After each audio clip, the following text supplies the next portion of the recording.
보물섬 10일의 예고 알고 보니 이 사람이 바로 추성현의 아버지였어.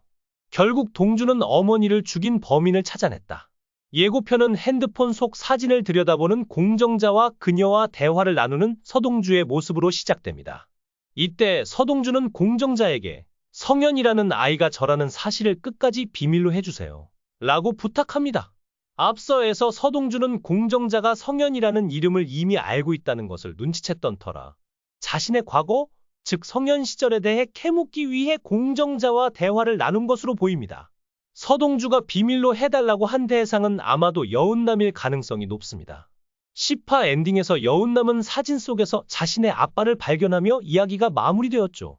서동주는 여운남이 상처받을까봐 자신이 아버지의 내연녀 사이에서 태어난 아들이라는 사실을 숨기려는 것처럼 보인다. 이어서 예고편에서는 심각한 표정을 짓는 여운남과 비장한 눈빛으로 서동주를 바라보는 공정자의 모습이 연달아 비춰집니다. 대사에서 공정자는 서동주에게 은남이를 포기해요 라고 말하는데요. 지금까지 공개된 단서들을 종합해보면 공정자는 차덕히 숨겨진 엄마로 추정됩니다. 오래전 대산 집안에서 일하던 그녀는 가난했던 자신의 딸 차키를 차강천 회장의 딸과 몰래 바꿔치기 했던 것이죠. 그리고 진짜 차강천 회장의 딸이 바로 서동주의 엄마였습니다. 하지만 그녀의 정체는 이미 10화에서 드러났는데 사진 속에서 여순노 옆에 서 있던 여성 바로 경원이었던 것입니다. 이어지는 장면에서는 그 아이 엄마도 우리 아빠도 다 허도 대표가 죽인 거야 라는 대사와 함께 교통사고를 당해 정신을 잃고 쓰러진 성현, 경원 그리고 여순노의 모습이 등장합니다. 여운남은 서동주에게 이 모든 진실을 털어놓으며 이야기가 절정으로 치달을 것으로 보이네요. 허일도 대표가 죽인 거라고요. 여운남의 이 대사는 충격적인 진실을 암시하며 이야기를 새로운 국면으로 이끕니다. 등장인물 소개에 따르면 여순노는 내연녀와 함께 차를 타고 가다 트럭과 충돌하는 사고로 사망했다고 나와 있죠. 여기서 서동주의 엄마 경원이 바로 여순노의 내연녀였던 것으로 밝혀집니다. 실제로 과거 기록에서는 여순노가 차강천 회장에게 성현을 데려온 적이 있었다는 사실이 드러났는데요. 아마도 여순노는 경원이 차강천 회장의 친딸이라는 비밀을 알고 있었던 것 같습니다. 이 비밀을 알게 된 차덕희와 공정자는 여순노, 경원, 그리고 성현까지 모두 제거하려는 계획을 세운 것으로 보입니다. 하지만 여기서 의문이 생깁니다. 아직 결혼도 하지 않은 허도가 왜 갑작스레 등장한 걸까요? 조심스럽게 추측해보자면 공정자는 염장선의 부하로 활동하고 있을 가능성이 높습니다. 염장선은 대상 그룹을 장악하기 위해 공정자를 스파이로 심어놓은 인물일 겁니다. 공정자가 차강천 회장의 진짜 딸이 돌아올 수도 있다? 는 정보를 염장선에게 전하자 염장선은 자신의 충복 호도에게 여순노와 경원 그리고 성현이 탄 차를 트럭으로 들이받으라고 지시한 것이죠. 등장인물 소개에 따르면 염장선은 허도를 조종의 대상 그룹의 맞상대로 키웠다고 설명되어 있습니다.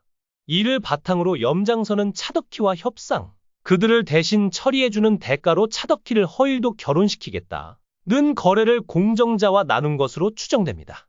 이어지는 장면에서는 서상무가 옆에서 도와줄 테니 회사 일을 조금씩 배워봐 라며 차강천 회장의 사무실에 입성한 지선우, 그를 바라보는 서동주, 그리고 숨을 몰아쉬는 차덕희의 모습이 연달아 비춰집니다. 차강천 회장은 지선우에게 서상무가 도와줄 테니 회사 일을 익혀보라 고 말하는데요. 이는 다음 단계로 대상 그룹의 상속을 지선우가 물려받도록 준비를 시작할 것임을 암시합니다. 게다가 진화 하나에서 서동주는 지영수를 찾아가 차강천 회장의 정식 부인이 되자는 제안을 했기 때문에 회사뿐 아니라 대산 집안까지 지선우와 지영수가 장악할 가능성이 높아 보입니다. 물론 차덕희가 이런 상황을 가만히 지켜볼 리는 만무하죠. 과거 차덕희가 지영수와 지선우를 죽이지 않은 건 그들이 대상 가문에 기웃거리지 않겠다는 약속을 지켰기 때문이었습니다. 하지만 이제 지영수가 이 약속을 깨버린 이상 차덕희의 반격이 만만치 않을 것으로 예상됩니다. 차덕희는 지영수와 지선우를 죽이려 할 것으로 보입니다. 이어지는 장면에서는 후배님 든든한 조력자가 될 거예요 라는 대사가 흐르며 대산의 로고를 바라보는 지선우와 심각한 표정으로 염장선을 만나러 가는 허도의 모습이 비춰집니다. 지선우는 자신이 대상 그룹의 상속자가 된 현실을 실감하며 천진난만한 표정으로 차덕희를 누나 허도를 매형이라고 부르는데요. 재산 상속을 차지한 뒤 저라도 차덕히나 허도라면 머리에 피도 안 마른 녀석이 이런 식으로 말한다면 살인 충동이 일어날 것 같습니다. 한편 대사에서 염장선은 허도에게 든든한 조력자가 될 거야 라고 말합니다. 이어서 내가 후배님께 선물 같은 분을 소개하려고 해 라며 미소를 짓고 있는 염장선. 차가운 표정으로 누군가를 마주한 서동주 그리고 심각한 표정을 짓는 허도의 모습이 연이어 등장하죠. 염장선이 허도에게 소개하려는 선물 같은 사람은 앞서 말한 든든한 조력자일 가능성이 높습니다. 이는 바로 공정자일 것으로 추측되는데요. 앞서 언급했듯 공정자는 오래전부터 염장선이 대산에 심어놓은 스파이였습니다.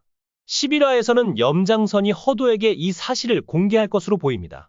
이렇게 되면 4화에서 공정자가 서재에 숨어있던 허도를 보고도 모른 척했던 이유가 설명됩니다.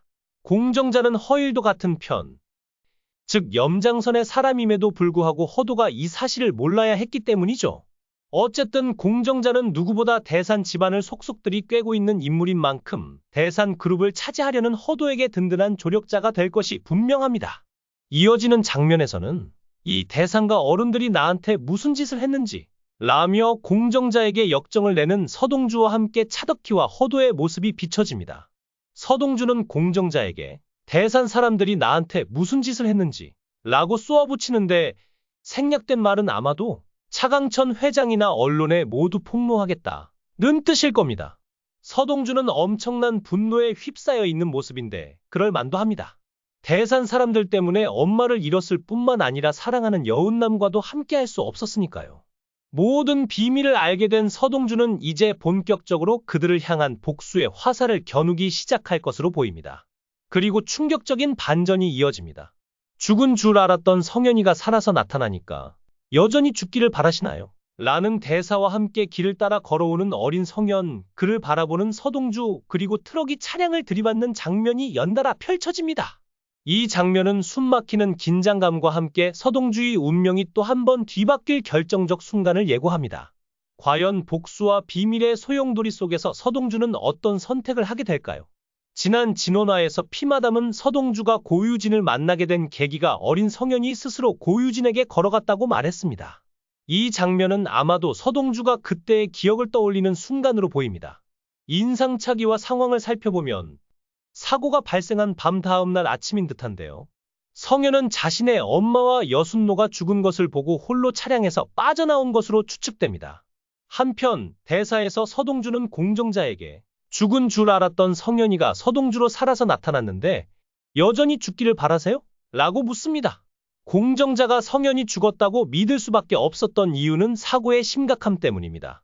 현장을 보면 한눈에 알 수 있듯 차량은 처참하게 부서져 있었고 성현의 모습이 보이지 않았더라도 어딘가에서 쓸쓸히 죽어갔다고 생각할 수밖에 없었겠죠. 게다가 여전히 죽기를 바라세요 라는 말투로 미루어 보면 서동주는 이 모든 사건의 중심에 공정자가 깊이 연루되어 있다는 사실을 깨달은 듯합니다. 이어지는 장면에서 예고편은 염장선이 와인잔을 돌리며 죽이기 아까울 지경이야 라고 말하는 모습으로 마무리됩니다. 이 대사는 서동주를 어떻게든 제거하고 싶다는 염장선의 마음을 반어적으로 드러낸 것이죠. 이를 통해 서동주의 복수가 본격적으로 시작되었음을 알 수 있습니다. 그리고 그 복수의 핵심 열쇠는 바로 민들레일 가능성이 높습니다. 지난 화에서 언급된 민들레는 사찰 도청팀으로 도청 대상에는 염장선도 포함되어 있었죠. 만약 서동주가 민들레의 자료를 염장선보다 먼저 손에 넣는다면 그의 절대적인 권력을 순식간에 무너뜨릴 수 있을 겁니다. 조심스럽게 예측해보자면 민들레 자료에는 염장선이 고문을 하다 사람을 죽였다는 결정적인 증거가 녹음되어 있을 것으로 보입니다. 진원화에서 허도는 민주화 운동 중 잡혀 염장선에게 몽둥이로 무자비하게 맞는 장면이 나왔는데요. 허도는 고문을 견디다 결국 조직원들을 모두 불었고 그중 조직의 회장은 고문 끝에 목숨을 잃었습니다. 등장인물 소개에 따르면 염장선은 허도의 죄책감을 교묘히 이용했다고 합니다. 허도는 자신이 배신한 탓에 조직 회장이 죽었다고 자책하고 있죠. 그리고 그 죽임을 당한 회장이 바로 서동주의 아빠가 아닐까 추측됩니다. 과연 서동주의 아빠가 염장선에게 살해당한 것이 사실인지 다음 화를 통해 확인할 수 있을 것 같습니다. 오늘 영상이 재미있으셨다면 구독과 좋아요 부탁드리며 더 좋은 콘텐츠로 찾아뵙겠습니다. 지금까지 드덕남이었습니다. 감사합니다.